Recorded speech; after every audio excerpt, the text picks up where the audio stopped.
Hello, in front of me I've got Mitsubishi Outlander. In this video I'll show you how to unlock spare tire. Spare tire in this car is located under the trunk.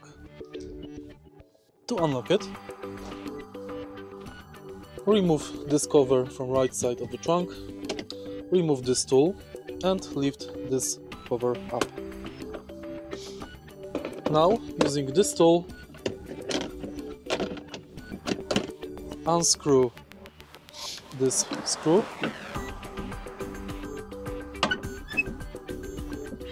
and the spare tire will eject from the bottom of the car.